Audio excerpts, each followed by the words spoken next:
Hey everyone, it's Maldonado, and today I'm going to be using the new to me June 2023 kits. I'm going to be using the main kit. This is the embellishment kit. Oh my god, amazing. And these are the 3 cards that I'm going to be creating for you today. So I started with this card and I used the alphabet metal die and I absolutely love it. Maybe it's a little bit too big of a die to put on the front of a card front, but I made it work and I think you should too. Super cute.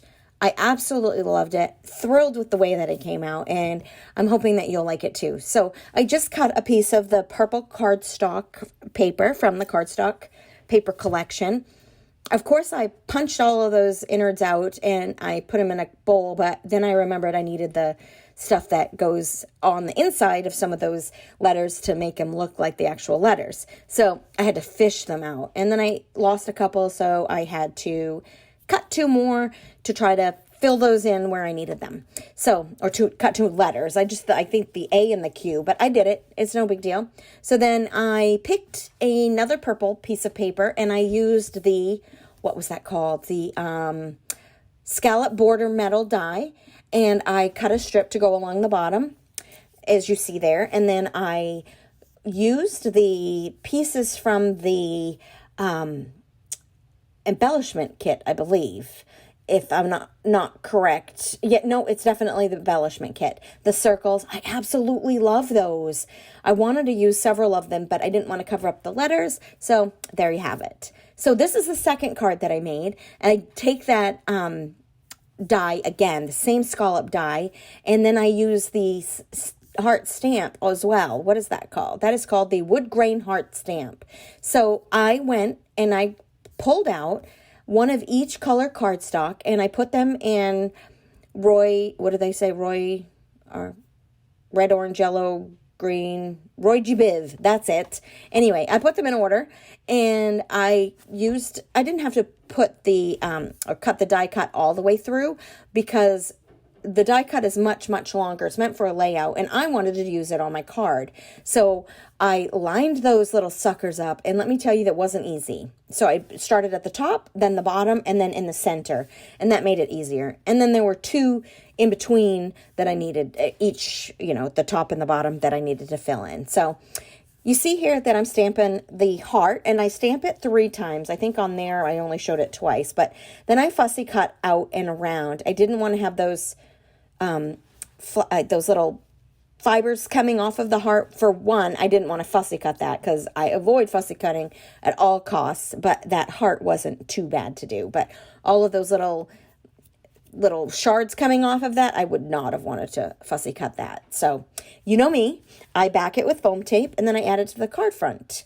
And then this here is my 3rd card, and oh my god, from the embellishment kit, you see that mountain, what was it called? Let me go back and check.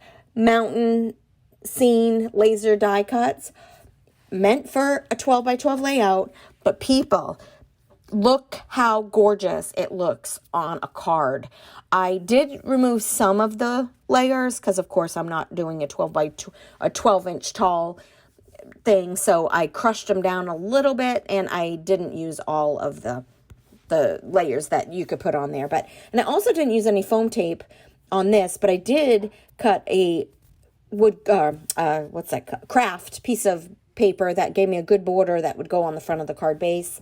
So I absolutely loved it. So I did cut out one of the rub-ons, and I told you this before, I think, but I highly recommend that you carefully cut that out from the rub-ons, because if not, you're going to get rub-ons all over the place. And I did rub it on a little seam, but that was fine with me. If that bothers you, maybe you want to back this onto white cardstock and then cut it out. But I liked the see-through center. It's hard to capture that. It is a black rub-on, but it kind of goes away if you lay it down the wrong way.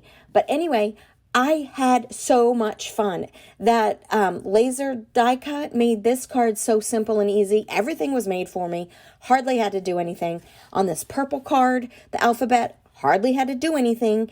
Again, everything was super simple. So I'm going to leave you with some close-ups. I will put everything down in the description below on what I used and connections, or what's the word? Links, that's the word, that you can go and you can find what I use if you're interested in replicating or maybe just creating your own type of cards. So thanks for joining me. I would love a thumbs up, maybe a follow. We would really appreciate it. I will see you again soon. Bye-bye.